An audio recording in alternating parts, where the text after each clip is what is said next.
कुमार हिमाचली और आप देख रहे हैं 60 मिनट में 60 खबरें। देश और दुनिया भर की तमाम खबरें एक बुलेटिन में। रुक करते हैं सबसे पहले आज की बड़ी और दिन भर की वो खबर जिस पे सबकी नजर बनी रही। बॉम्बे हाईकोर्ट ने बॉलीवुड अभिनेत्री कंगना रनौत के ऑफिस में बीएमसी की ओर से की गई तोड़फोड़ के मामले में सुनवाई अब 22 सितंबर तक टाल दी है। कंगना के ऑफिस में बुधवार को बीएमसी की टीम ने करीब 2 घंटे तक जेसीबी और हथौड़ों से जमकर तोड़फोड़ की थी। बीएमसी अधिकारियों का कहना है कि उन्होंने सिर्फ दफ्तर में अवैध निर्माण को ध्वस्त किया, जबकि कंगना का कहना है कि उनके ऑफिस में कुछ भी गलत तरीके से नहीं बनाया गया था। मुंबई पहुंचने के बाद कंगना गुरुवार को पहली बार घर से बाहर निकली और सीधे अपने दफ्तर पहुंची। कंगना कुछ मिनटों तक गाड़ी के अंदर से ही ऑफिस के बाहर फैले मलबे को देखती रही। इसके बाद दफ्तर के अंदर जाकर जायजा लिया। इस दौरान वो थोड़ी निराश नजर आई। करीब 15-20 मिनट तक वहां रुकने के बाद कंगना बिना कुछ बोले घर की ओर रवाना हो गई, क्योंकि जिस तरीके से उन्हें कहीं ना कहीं अपने अंदर वो तस्वीरें, वो यादें आ रही थी जब उन्होंने एक मेहनत करके एक तिनका तिनका जोड़कर जो ऑफिस बनाया था, और जिसकी जब तस्वीरें देखी उन्होंने तो कहीं ना कहीं हर किसी की आंखें भी भर जाती हैं और मन भी मायूस हो जाता है। और वही स्थिति आज कंगना रनौत की रही।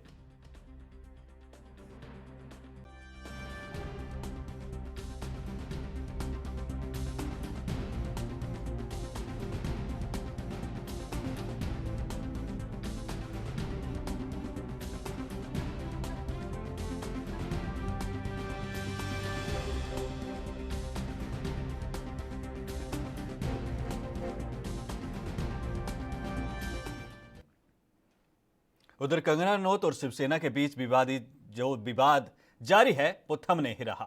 बीएमसी की कार्रवाई के बाद फिर से कंगना ने एक बार ट्वीट किया, जिसमें उन्होंने सिविक बॉडी के कर्मचारियों की ओर से गुंडे कहा और शिवसेना की विचारधारा पर सवाल खड़े किए।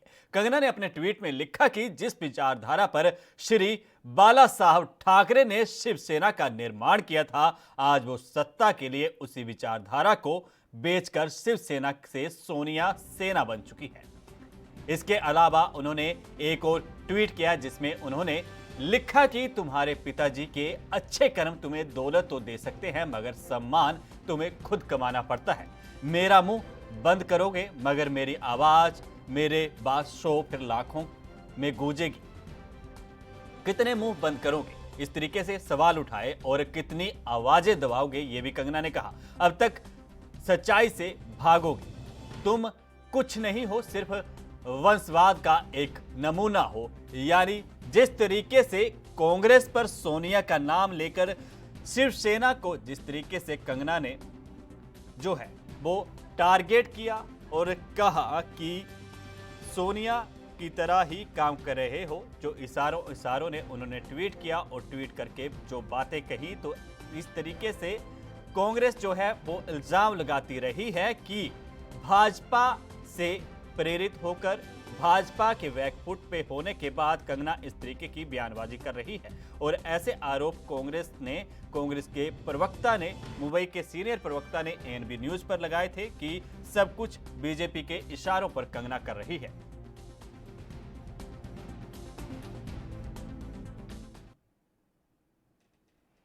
उधर शिवसेना वर्सेस कंगना की ओर लेकर बीजेपी क्रिएट सौम्या ने कहा है कि ठाकरे सरकार को सजा मिलेगी, महाराष्ट्र की जनता माफ नहीं करेगी। उन्होंने क्या कुछ कहा है, आइए सुनते हैं। एनसीपी के नेता माजिद मेनन ने कहा कि अगर कंगना रनौत के संबंध में ठाकरे सरकार ने मुंबई महापालिका का दुरुपयोग किया, उसका घर ऑफिस तोड़ दिया, तो क्या गलत है?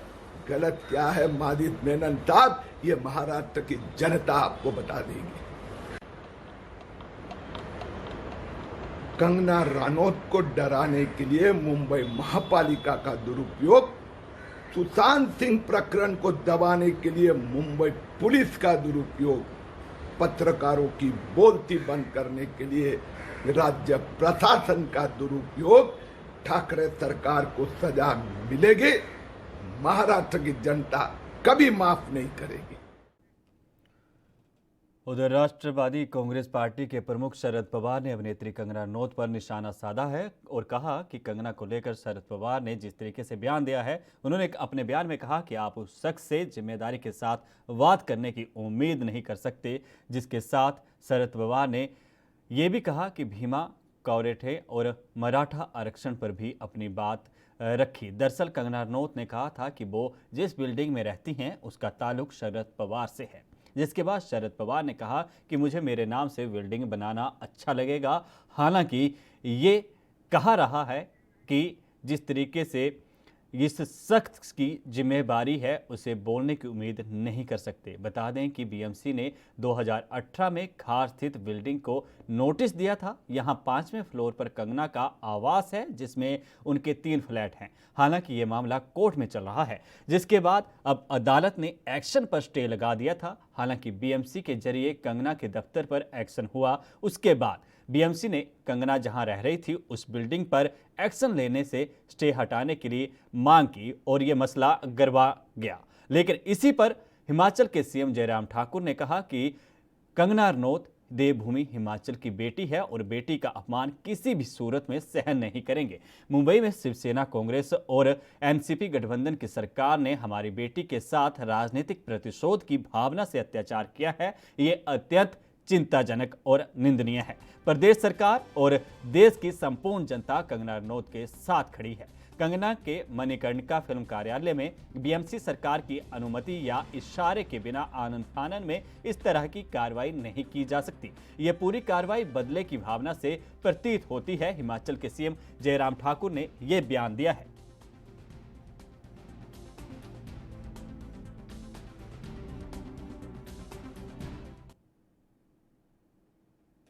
उधर कंगना रनौत के खिलाफ महाराष्ट्र सरकार की कार्रवाई को लेकर देश भर में निंदा हो रही है। इस कड़ी में शिमला में महिला बीजेपी विंग की तरफ से महाराष्ट्र सरकार के खिलाफ जमकर प्रदर्शन किया गया और हाथों में तख्ती लेकर उद्धव सरकार के खिलाफ नारेबाजी की गई।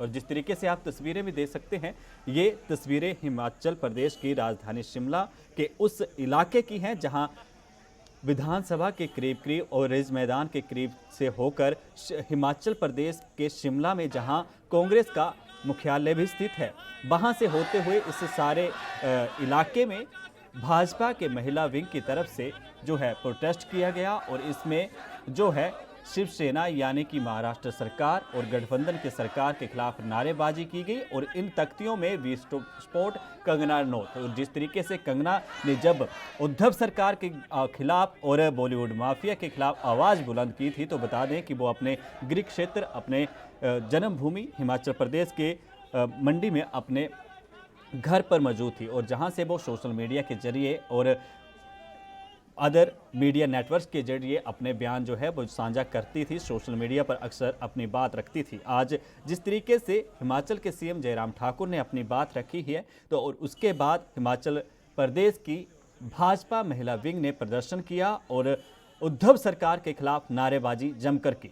खूब इसी बीच सोशल डिस्टेंसिंग के जहां नियमों को आप देख सकते हैं किस तरीके से रहे। हालांकि यहां पर मास्क लगाने की हर एक ने जो है वो बात पूरी निभाई। जिस तरीके से सोशल डिस्टेंसिंग की यहाँ पर बात की जाए तो क्या कुछ रही वो तस्वीरों में साफ कुछ दिख रहा है, लेकिन कार्यकर्ताओं ने मास्क लगाए रखे थे क्योंकि कार्यकर्ताओं का कहीं ना कहीं ये भी कहना था कि उनका जो है नहीं चाहते, क्योंकि वो अपनी देवभूमि की बेटी के समर्थन में आए हैं और विपक्ष को कोई मौका नहीं देना चाहते कि वो इस मसले को फिर राजनीतिक तौर पर जोड़ें, क्योंकि ये बेटी की इज्जत का सवाल है। और जिस तरीके से महाराष्ट्र की सरकार सवाल उठा रही है कंगना रनौत पर, उसको लेकर भी भाजपा अब उग्र होती दिखाई दे रही है देश भर में।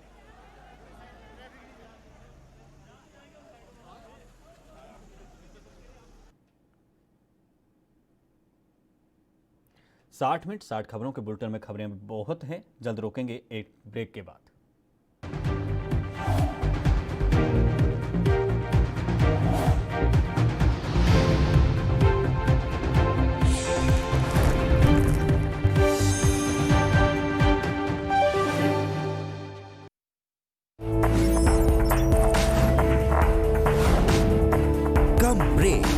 और ज्यादा खबरों के साथ देखिए ANP न्यूज़ इन चैनल नंबर पर। सबसे अलग अंदाज। हम बनेंगे आपकी आवाज, सवालों की धार, खबरों की बौछार, सिर्फ मेरे साथ एएनबी न्यूज पर।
ब्रेक के बाद आपका स्वागत है। तो वहीं रुक करते हैं कंगना रनौत से जुड़ी हुई उस खबर का, जहां पर पूर्व मुख्यमंत्री शांता कुमार ने कंगना के संवैधानिक अधिकार को कुचलने को लेकर आपत्ति जाहिर की है। शांता कुमार ने इस पूरे घटनाक्रम को लेकर महाराष्ट्र के राज्यपाल को पत्र लिखा है और कंगना के संवैधानिक अधिकार को कुचलने पर चिंता प्रकट की है। उन्होंने राज्यपाल से ये मांग भी उठाई है कि कंगना को असंवैधानिक अधिकार से वंचित न किया जाए और महाराष्ट्र की प्रदेश सरकार को संविधान के मर्यादाओं को उल्लंघन करने से रोका जाए।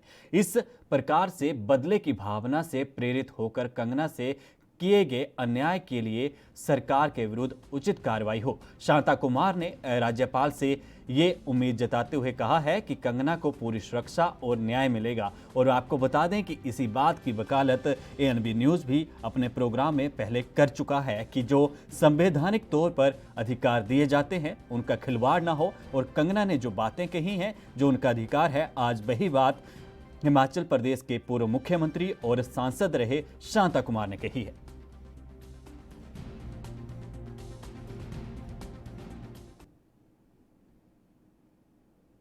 भारत के डिफेंस पब्लिक सेक्टर में बदलाव की जरूरत है, ये कहना है सीडीएस जनरल विपिन रावत का। उन्होंने कहा है कि पब्लिक सेक्टर अंडर टेकिंग और अंडर ऑर्डिनेंस फैक्ट्रियों के वर्क कल्चर को सुधारने और क्वालिटी कंट्रोल करने के लिए होना चाहिए।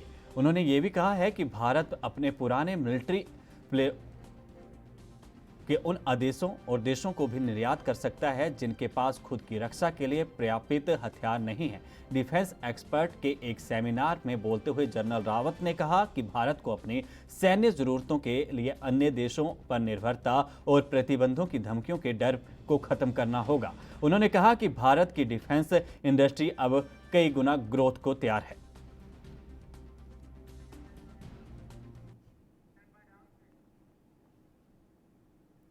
उधर राफेल विमान औपचारिक रूप से भारतीय वायुसेना में शामिल हो गए हैं। इस मौके पर इंडिया के पूर्व कप्तान MS धोनी ने एयरफोर्स को बधाई दी। धोनी ने ट्विटर पर बधाई देते हुए लिखा, दुनिया के बेहतरीन फाइटर जेट्स को दुनिया के बेस्ट फाइटर पायलट्स मिले हैं। भारतीय वायुसेना के बेड़े में विभिन्न एयरक्राफ्ट होने से हमारी एयरफोर्स की मारक क्षमता और बढ़ेगी। धोनी ने एक अन्य ट्वीट में लिखा, 17 स्क्वाड्रन गोल्डन एरोज को बहुत बधाई और हम सभी उम्मीद करते हैं कि राफेल अपनी सर्विस से मिराज 2000 का भी रिकॉर्ड तोड़ देगा।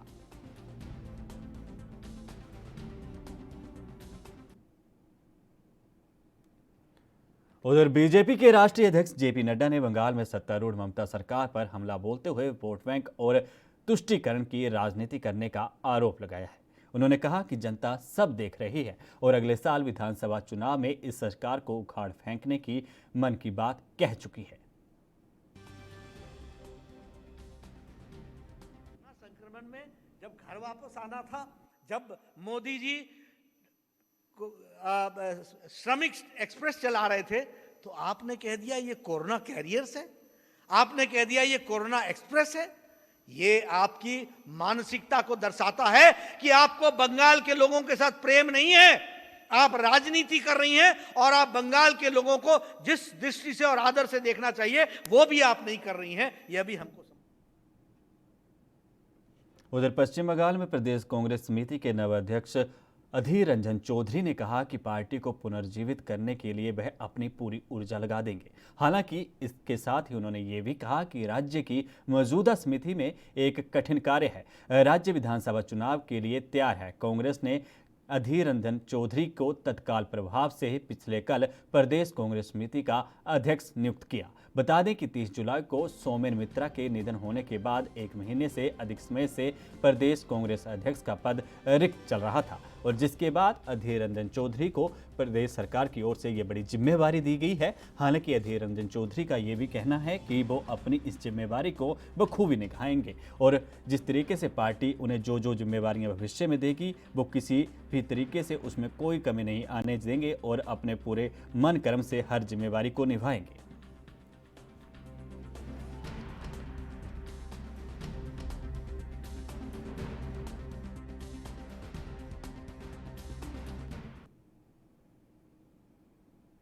उधर बीजेपी ने गहलोत सरकार पर जमकर निशाना साधा। कोरोना संक्रमित हो चुके बीजेपी प्रदेश अध्यक्ष सतीश पुनिया ने ट्विटर के जरिए राजस्थान सरकार पर हमला बोला। पुनिया ने लिखा कि कोरोना त्रासदी से भयंकर आर्थिक बोझ में दबे आमजन, व्यापारी, किसान को बिजली का करंट देकर क्यों मार रहे हो? जादूगर त्रस्त जनता पर पूछ रही है, अब आपकी सरकार से कब न्याय मिलेगा? और जिस तरीके से आपको बता दें कि भयंकर त्रासदी को लेकर जो कोरोना महामारी के बीच चल रही है उसको लेकर जिस तरीके से बयान दिया है सतीश पुनिया ने ट्वीट के जरिए ये बात उन्होंने रखी है।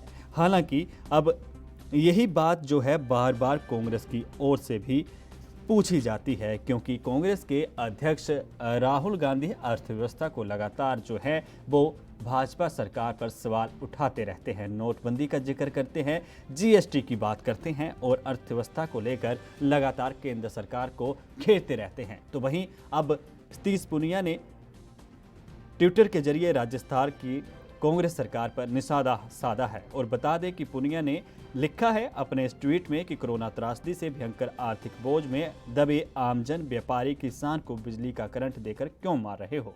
जादूगर, क्योंकि जादूगर कहा जाता है सीएम गहलोत को राजस्थान की सियासत में, सत्ता में। और जिस तरीके से कुछ दिन पहले सियासी उठापटक राजस्थान में चली हुई थी, सचिन पायलट के जिस तरीके से बगावती तेवर थे तो उन तेवरों को जिस तरीके से शांत किया गया तो कहीं ना कहीं गहलोत को एक बार फिर से इस बात से कोई नहीं टाल सकता कि राजनीति में उनसे बड़ा जादूगर कोई नहीं है। और राजस्थान में जिस तरीके से बातचीतें हुई, जो तरीके से आरोप प्रत्यारोप भाजपा पर लगे, तो इसी बीच कई तरह के विवाद भी ऊपर आए। लेकिन बता दें कि गहलोत साहब पहले भी कह चुके हैं कि उन्होंने विपक्ष से भी कोरोना महामारी के बीच पूरे सहयोग की अपील की थी। लेकिन अब जिस तरीके से सतीश पुनिया ने ये बयान दिया है तो कांग्रेस की ओर से इसे राजनीतिक करार दिया जा रहा है।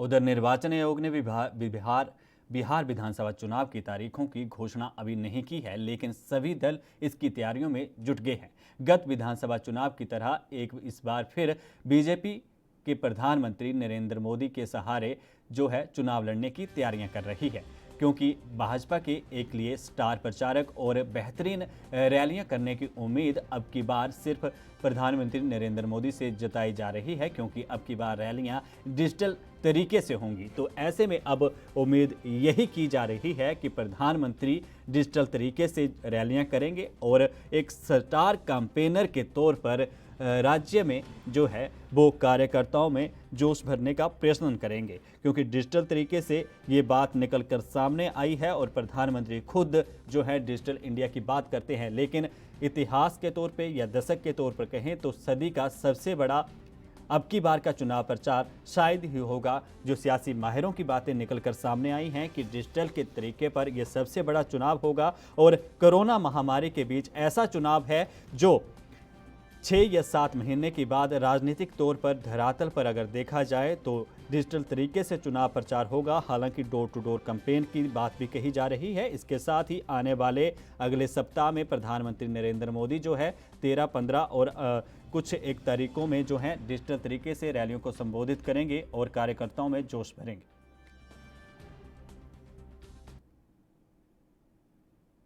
वहीं बिहार विधानसभा चुनाव से पहले राष्ट्रीय जनतांत्रिक गठबंधन यानी कि एनडीए और महागठबंधन के बीच लड़ाई का एक ट्रेलर 14 सितंबर को संसद में देखा जा सकता है। वजह बनेगा राज्यसभा से उपसभापति का चुनाव। बता दें कि जेडीयू सांसद हरिवंश ने पहले ही बतौर एनडीए उम्मीदवार अपना नामांकन दाखिल कर दिया है, जबकि विपक्ष ने आरजेडी सांसद मनोज कुमार झा को अपना उम्मीदवार बना सकता है। ये क्यास लगाए जा रहे हैं। मनोज झा 11 सितंबर को उपसभापति के लिए नामांकन दाखिल करने की संभावना व्यक्त कर रहे हैं और ये चर्चाएं शुरू हो गई हैं और इसके साथ ही लड़ाई और दिलचस्प हो जाएगी क्योंकि दोनों उम्मीदवार बिहार से हैं। आपको बता दें कि बिहार में जल्द ही विधानसभा चुनाव होने वाले हैं, जिससे जेडीयू बनाम आरजेडी का मुकाबला प्रभावी रूप से रहेगा। और जिस तरीके से अब सुगबुगाहट जो है तेज हो गई है, तो आने वाली 11 तारीख को भी संभव हो जाएगा कि क्या होगा।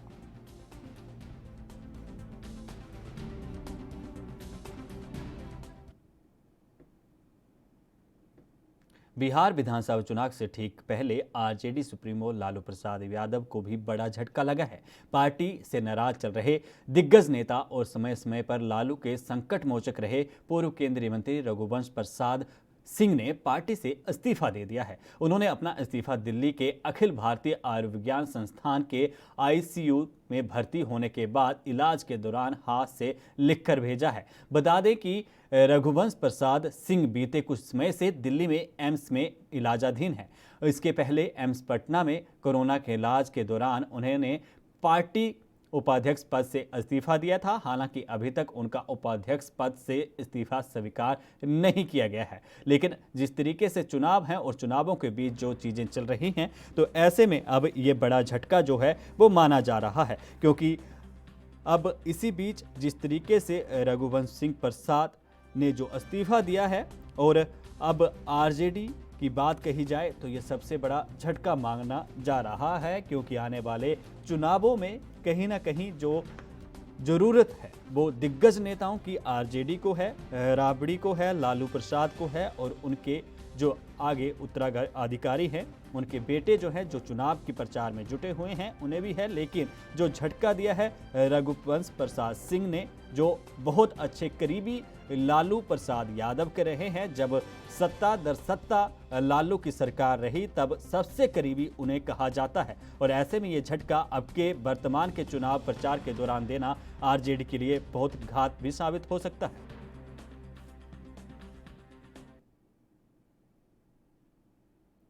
लोकसभा की तरह ही अब गुजरात विधानसभा में भी फ्री प्रश्नकाल नहीं होगा।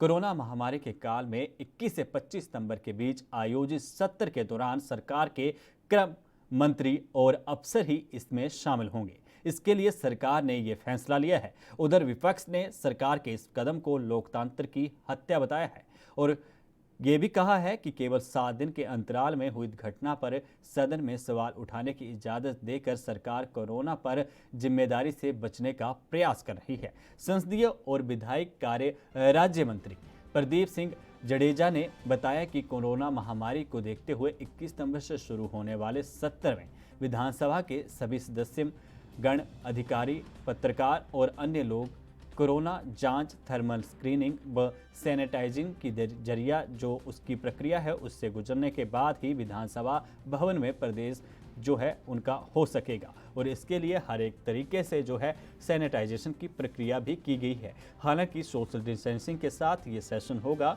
और इसमें कहीं ना कहीं ये बात भी कही जा रही है कि अब जो है कोविड टेस्ट भी जरूरी होगा।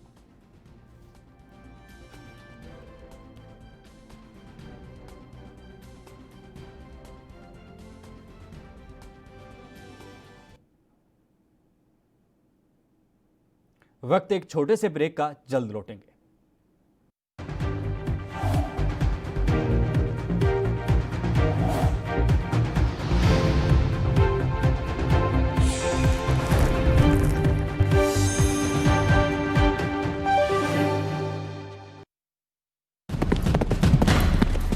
नई ऊर्जा, नई ताकत का एहसास एक्स प्लस गोल्ड किट बना है पुरुषों के लिए खास। कैप्सूल, ऑयल, क्रीम और पाउडर 30 सालों से मर्दों का भरोसेमंद x plus gold kit medical stores में उपलब्ध।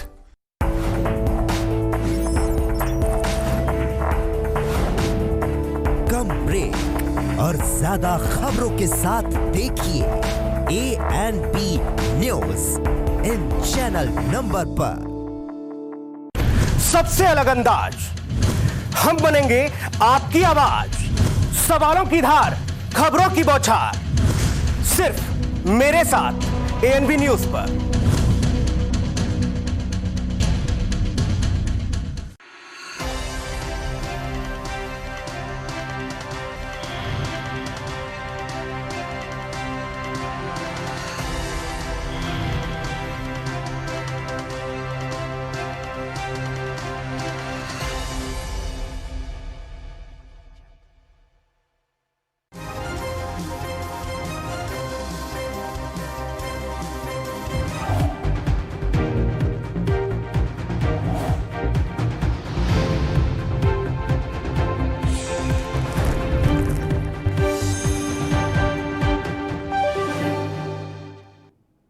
साठ मिनट 60 खबरों में अब बात करेंगे महामारी की, क्योंकि देश में कोरोना संक्रमितों की संख्या 45 लाख के पार हो चुकी है। अब तक 45,14,649 मरीज मिल चुके हैं। इनमें 35,07,454 लोग ठीक हो चुके हैं। वहीं 75,575 लोगों की मौत हो चुकी है। वहीं दूसरी ओर पुणे के सीएम इंस्टीट्यूट ऑफ इंडिया के ऑक्सफोर्ड और एस्ट्राजेनेका की कोरोना वैक्सीन का ट्रायल रोक दिया गया है। ब्रिटेन में ट्रायल रोकने के बाद drug controller general of India के बुधवार को पुणे के सीरम इंस्टीट्यूट से ट्रायल न रोकने की वजह पूछी और कारण बताओ नोटिस जारी किया गया। दरअसल ऑक्सफोर्ड यूनिवर्सिटी और लंदन की pharma company AstraZeneca corona vaccine बना रही हैं। इनका ट्रायल भारत समेत कई देशों में चल रहा है। 2 दिन पहले एक व्यक्ति के बीमार होने की वजह से ब्रिटेन में उन्होंने अपने ट्रायल को रोक दिया। यह व्यक्ति इस ट्रायल में शामिल था, जिसके बाद हालांकि इंस्टीट्यूट की ओर से यह भी कहा गया था कि उसका उपचार है और एक समय सीमा की अवधि के लिए इस उपचार को रोका गया है। वहीं उत्तर प्रदेश के प्रधान सचिव अमित मोहन प्रसाद ने प्रदेश में कोरोना की स्थिति को लेकर जानकारी दी। में इसमें क्या कुछ कहा, आइए सुनते हैं। विगत 24 घंटों में संक्रमण के 7,042 नए प्रकरण सामने आए हैं। इस समय प्रदेश में एक्टिव इन्फेक्शन के केसेस की कुल संख्या 66,317 है। इन एक्टिव केसेस में से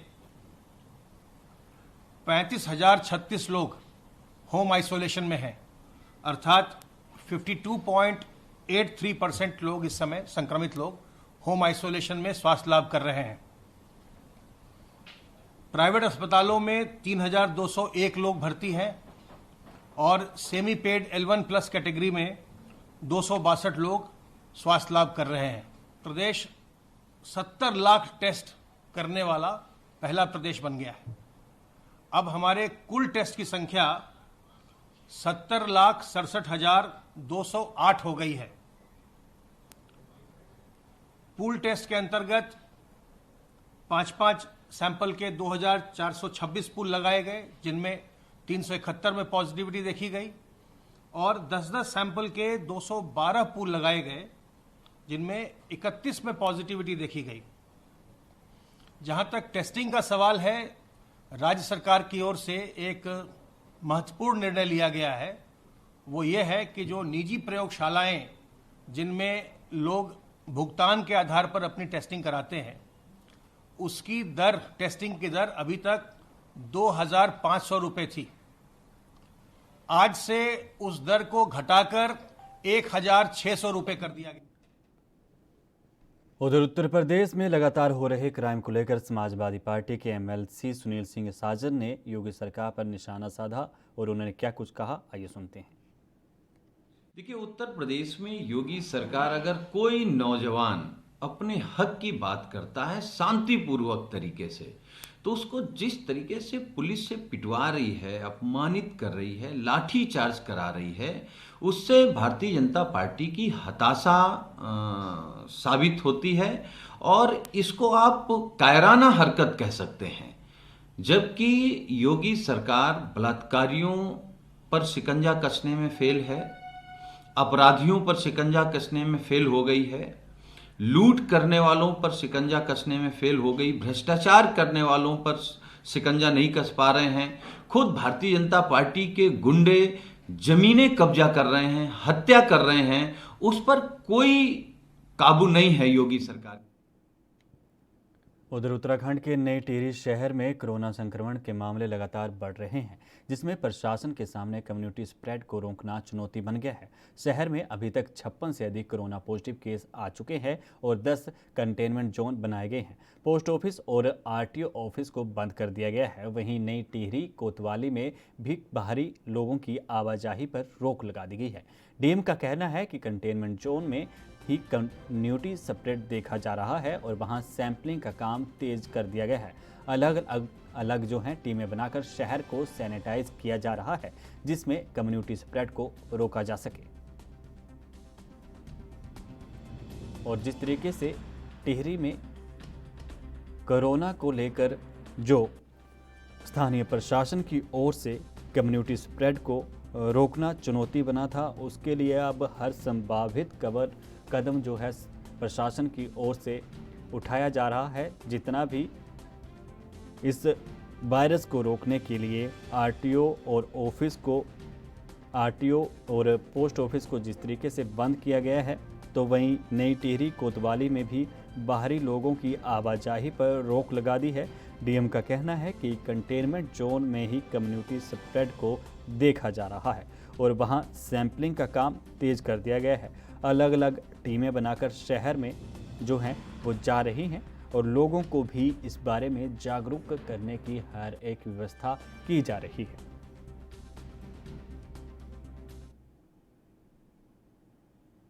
उधर पीएनबी घोटाले के आरोपी नीरव मोदी के केस की सुनवाई भारत में जेलों की स्थिति और उसकी नाजुक मानसिक हालत पर केंद्रित रही। करीब $2 अरब की धोखाधड़ी और धन शोधन का नीरव मोदी पर आरोप है। नीरव फिलहाल वेस्टमिंस्टर मजिस्ट्रेट अदालत में भारत प्रत्यर्पण के खिलाफ मुकदमा लड़ रहा है। जस्टिस सैमुअल गूज की अध्यक्षता में 5 दिवसीय सुनवाई का तीसरा दिन बचाव पक्ष के लिए समर्पित था। नीरव मोदी ने वेंटसवर्थ जेल में वीडियो लिंक के जरिए अदालत की कार्रवाई देखी। नीरव मोदी पिछले साल मार्च में अपनी गिरफ्तारी के बाद से ही इस जेल में बंद है।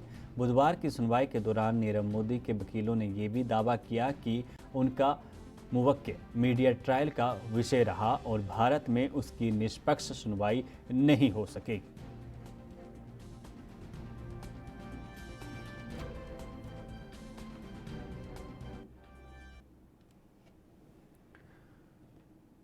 उधर अयोध्या में बनने वाले श्री राम जन्मभूमि तीर्थ क्षेत्र ट्रस्ट के खाते से ठगों ने क्लोन चेक के जरिए 6 लाख रुपए निकाल लिए। जब तीसरे क्लोन चेक से रकम निकालने की कोशिश की जा रही थी तो वेरिफिकेशन के दौरान फर्जीवाड़ा पकड़ा गया।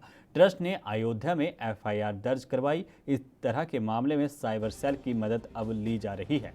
सीईओ अयोध्या राजेश राय के मुताबिक लखनऊ के एक बैंक से क्लोन चेक बनाकर 1 सितंबर को 2.5 दसारिया और 3 सितंबर को 3.5 लाख रुपए निकाले गए। तीसरी बार 9,86,000 रुपए की रकम निकालने की फर्जी नेशनल बैंक के पैसे निकालने की कोशिश की गई। तो वेरिफिकेशन के लिए जब बैंक अधिकारियों ने ट्रस्ट के महासचिव चपत राय को फ़ोन किया, महासचिव ने इतने बड़े अमाउंट का चेक देने से इनकार कर दिया।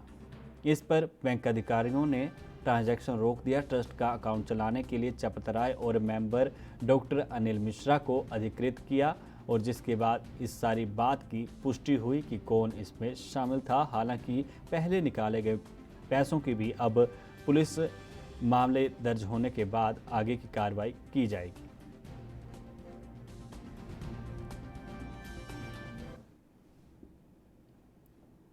वहीं भारत और चीन के बीच पूर्वी लद्दाख में जंग जैसे हालात बने हुए हैं, लेकिन इस बीच पाकिस्तान अपनी अलग ही चाल चलने की फिराक में है।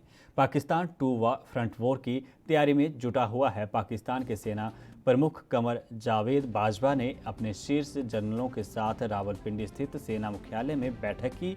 इस बैठक में जनरल बाजवा ने कहा कि पाकिस्तान सेना रणनीतिक तौर पर क्षेत्रीय हालातों को ध्यान में रखते हुए जंग की अपनी तैयारी के लिए स्तर को बढ़ा दे।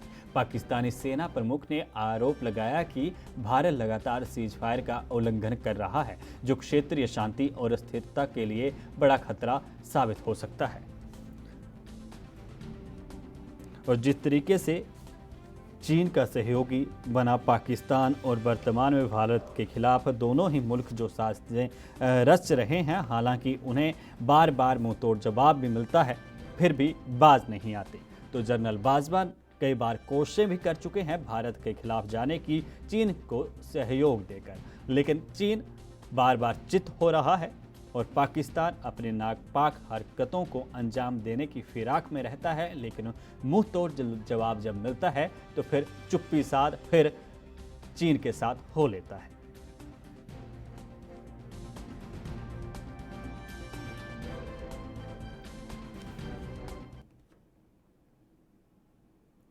उधर उत्तराखंड के टिहरी में भारत रत्न पंडित गोविंद बल्लभ पंत के जन्मदिवस के कार्यक्रम के मौके पर एक कार्यक्रम का आयोजन किया गया। इस दौरान जिलाधिकारी मंगेश और उनके चित्र पर माल्यार्पण कर श्रद्धा सुमन अर्पित किए गए। इस अवसर पर जिला कार्यालय के समस्त अधिकारी कर्मचारी भी मौजूद रहे, जिन्होंने श्रद्धा सुमन अर्पित किए। वहीं जिला मुख्यालय समेत जनपद के सभी क्षेत्रीय कार्यालयों में इस अवसर पर पंत जी का जन्मदिन मनाया गया।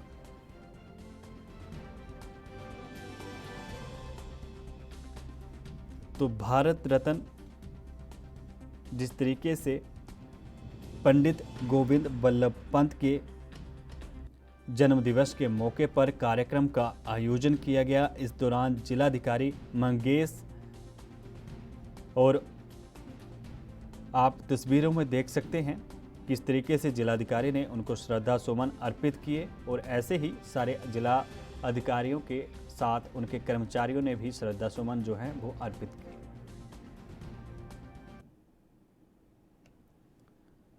उधर ऋषिकेश के IDPL क्षेत्र के लवली स्टोर पर जहां पर पास गुलदार का एक आधमका और इसी बीच जब दुकानदारों में अफरा तफरी मची तो देखते ही देखे गुलदार ने 2 बच्चों पर हमला बोल दिया। बच्चों के शोर शराबे के बाद गुलदार पास के एक घर में जा घुसा, जहां एक महिला खाना बना रही थी और गुलदार के हमला करने के बाद वहां पर स्थिति जो है वो दयनीय हो गई। महिला घायल हो गई। दहशत भरे माहौल में लोगों ने वन विभाग को सूचना दी और सूचना मिलने के बाद वन विभाग की टीम मौके पर पहुंची। कड़ी मशक्कत के बाद वन विभाग अधिकारियों ने जो है इस चीते को जो है वो कब्जे में लिया और जिसके बाद पिंजरे में डालकर उसे बंद कर वन विभाग की टीम अपने साथ ले गई। हालांकि इसके लिए वन विभाग की टीम को काफ़ी मशक्कत भी करनी पड़ी, लेकिन जब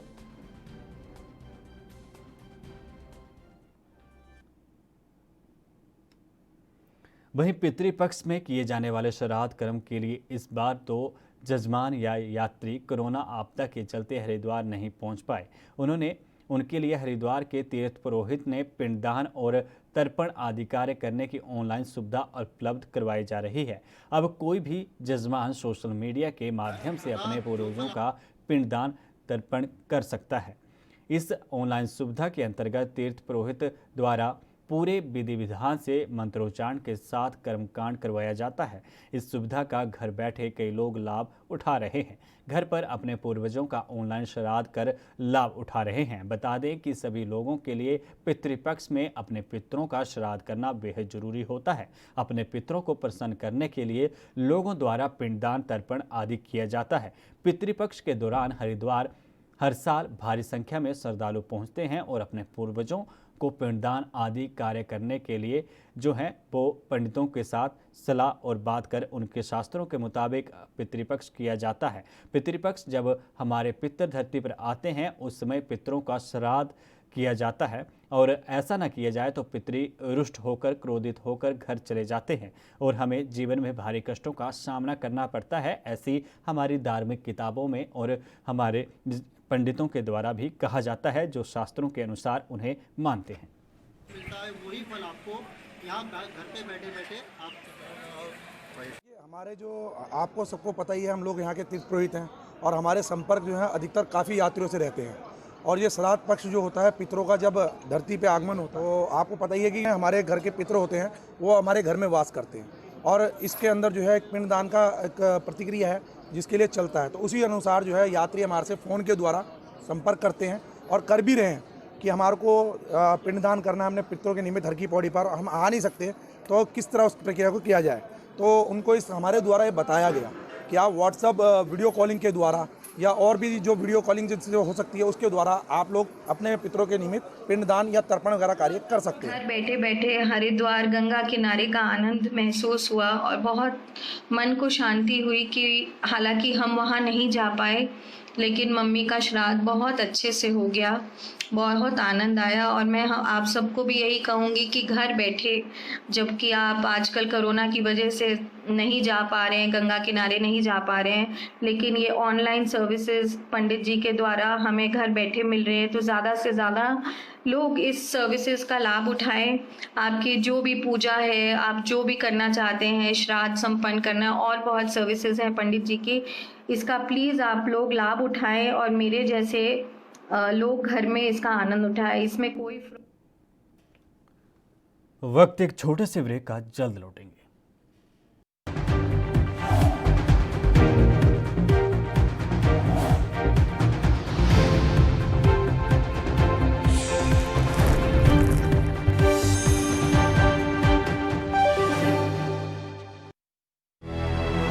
लखनऊ से लेकर चंडीगढ़ तक, मुंबई से लेकर रायपुर तक, क्या है राजनीति की हलचल, क्या है समाज का मिजाज। राजधानी लाइव, हमारी नजर, आपका फैसला, हर रोज सुबह 8 बजे सिर्फ ANP न्यूज पर।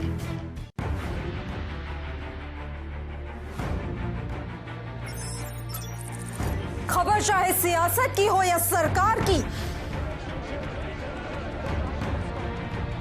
खबर चाहे भ्रष्टाचार की हो या गुनहगार की,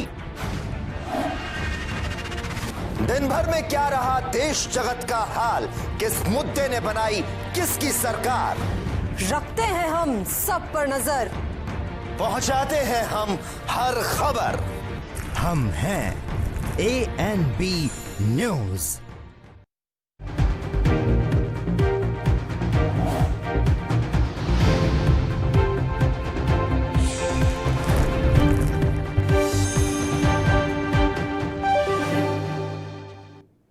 ब्रेक के बाद आपका स्वागत है। रुक करते हैं टीम इंडिया के स्टार बल्लेबाज रोहित शर्मा का, जहां उन्होंने हिटमैन के तौर पर जाने जाते हैं। रोहित शर्मा की अगुवाई में मुंबई इंडियंस की नज़रें IPL का रिकॉर्ड 5वीं बार खिताब जीतने पर है। रोहित शर्मा ने प्रोजेक्ट्स के लिए इस दौरान सीजन में शानदार फॉर्म में रहने के संकेत दिए हैं।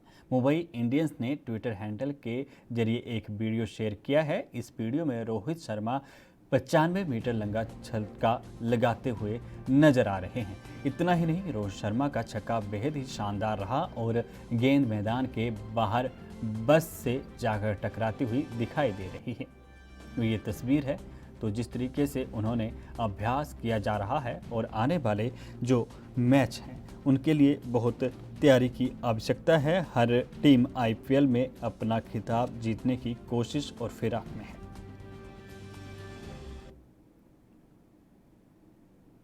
वहीं अमेरिकी सेना की तोप ने क्रूज मिसाइल को मार गिराया है।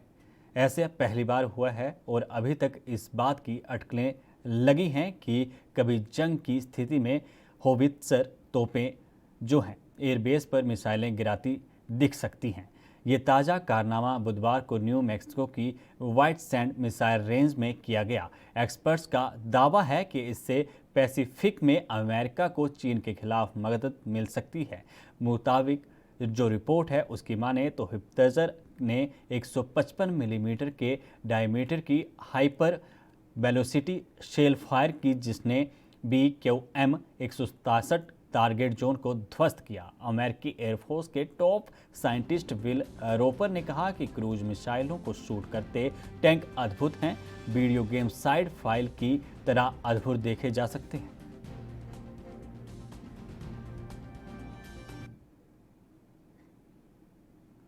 उधर पुर्तगाल के फुटबॉलर क्रिस्टियानो रोनाल्डो ने 10 महीने के लंबे इंतजार के बाद मंगलवार को अपना 100वां इंटरनेशनल गोल पूरा कर लिया। उन्होंने ये उपलब्धि नेशन कप में स्वीडन के खिलाफ हासिल की। ये मैच पुर्तगाल में 2-0 से जीता।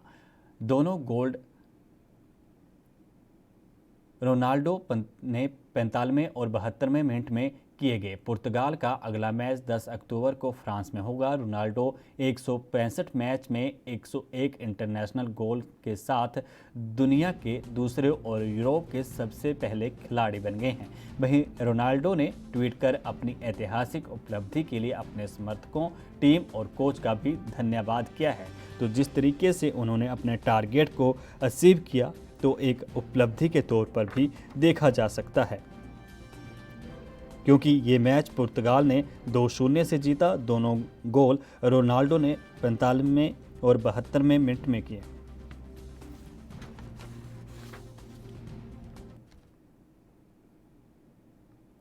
वहीं 2 बार की उपविजेता बेलारूस की विक्टोरिया अजारेंका का अमेरिका ओपन टेनिस टूर्नामेंट में शानदार प्रदर्शन जारी है। अब अजारेंका ने सेमीफाइनल में जगह बना ली है। अब उनका मुकाबला अमेरिकी की दिग्गज खिलाड़ी सेरेना विलियम्स से होगा। आपको बता दें कि अजारेंका ने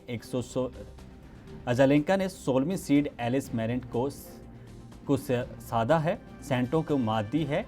यहां ऑर्थर ए स्टेडियम में बुधवार को खेले गए महिला एकल के क्वार्टर फाइनल मैच में अजारेंका ने मट्रेन को 6-1, 6-0 से मात दी है। साल 2013 के बाद पहली बार किसी ग्रैंड स्लैम टूर्नामेंट में सेमीफाइनल में पहुंची अजारेंका ने 1 घंटे 13 मिनट में ये मुकाबला अपने नाम किया।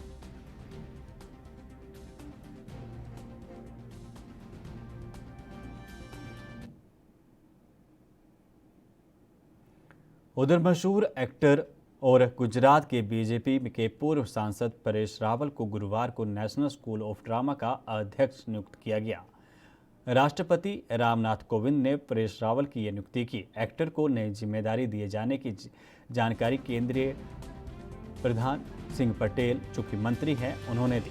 उन्होंने रावल को बधाई देते हुए लिखा, प्रख्यात कलाकार परवेश रावल जी का महामहिम राष्ट्रपति रामनाथ कोविंद द्वारा NSD का अध्यक्ष नियुक्त किया गया है। उनकी प्रतिभा का लाभ देश के कलाकारों एवं छात्रों को मिलेगा। हार्दिक शुभकामनाएं। 30 सालों के फिल्मी कैरियर में परेश रावल को कई पुरस्कारों से सम्मानित भी किया जा चुका है। उन्होंने साल 1994 में बेस्ट सपोर्टिंग एक्टर के लिए नेशनल अवार्ड भी मिल चुका है। इसके अलावा बॉलीवुड इंडस्ट्री में योगदान के लिए साल 2014 में पूर्व सांसद परेश रावल को पद्मश्री अवार्ड से भी नवाजा गया है।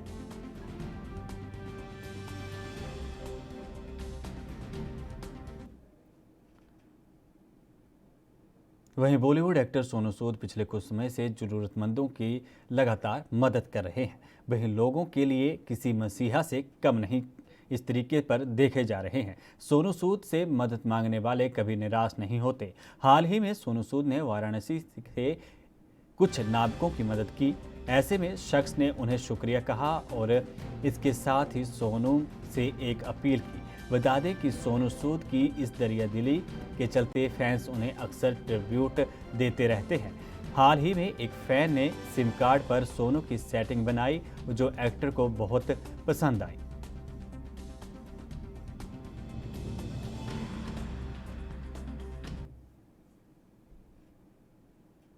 तो उधर डायरेक्टर अनुराग कश्यप को उनके विवादों के लिए लगातार जाना जाता है। वह ट्रोलर्स की मुंहतोड़ जवाब देते रहते हैं। आज जब अपना 48वां जन्मदिन सेलिब्रेट कर रहे थे तो उनके जन्मदिन पर सोशल मीडिया पर यूजर्स ने उन्हें चर्सी बोलकर विश कर दिया है। ऐसे में ट्विटर पर हैप्पी बर्थडे चर्सी अनुराग ट्रेंड होने लगा। खैर, अनुराग भी इस तरह बर्थडे विश करने वाले यूजर्स को मज़ेदार अंदाज में जवाब दे रहे हैं। ट्विटर पर अनुराग कश्यप के मीम शेयर किए जा रहे हैं। एक यूजर ने लिखा हैप्पी बर्थडे पुड़िया किंग। इसके जवाब में अनुराग ने लिखा कि धन्यवाद मेरी चर्च की पुड़ी। अनुराग ने ट्रोलर्स को जवाब करारा देता रहा। हालांकि हम लोग सभी से अपील करते हैं कि इस तरह की जो सेवन करने वाली चीज़ें हैं उनका त्याग करें और सोशल मीडिया पर भी उनकी बातें ना की जाएं, क्योंकि ये हमारे सब के लिए मानसिक और शारीरिक तौर पर हानिकारक हैं। तो किसी भी नशीले पदार्थ का सेवन नहीं करना चाहिए।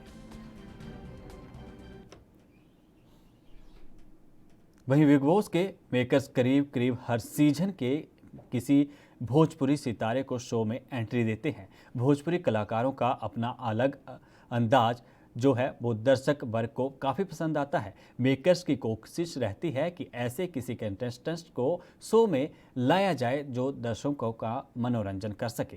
बिग बॉस सीजन 14 शुरू होने में कुछ ही दिन रह गए हैं। ऐसे में चर्चा है कि इस सीजन में अभिनेत्री आम्रपाली दुबे हिस्सा ले सकती हैं। हालांकि अभी तक इसकी पुष्टि नहीं हो पाई है। जानकारी के मुताबिक बिग बॉस 14 अक्टूबर के ऑन एयर होगा। सामान्य तौर पर शो का प्रीमियर पहले एक दिन पहले एडवांस में शूट किया जाता है ताकि कंटेस्टेंट की पहचान छुपाकर रखी जा सके, लेकिन इस बार प्रीमियर एपिसोड 3 दिन पहले शूट किया जाएगा। बता दें कि हाल ही में सलमान की एक फोटो जमकर वायरल भी हुई थी, जिसमें वह बिग बॉस के सेट पर पोछा मारते हुए नजर आ रहे थे।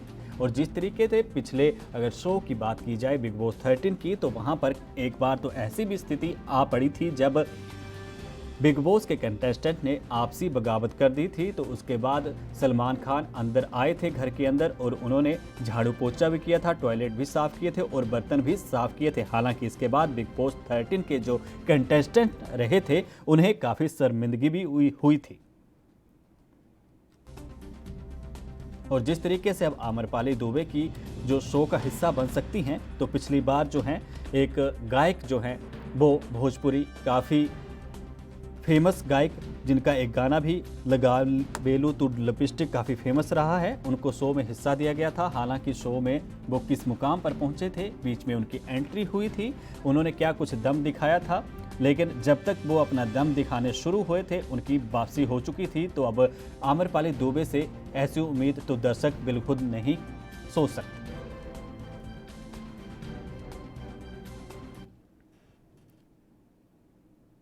देश भर, दिन भर और दुनिया भर की 60 मिनट 60 खबरों में इतना ही। मुझे यानी सुनील कुमार हिमाचली को दीजिए इजाजत। धन्यवाद।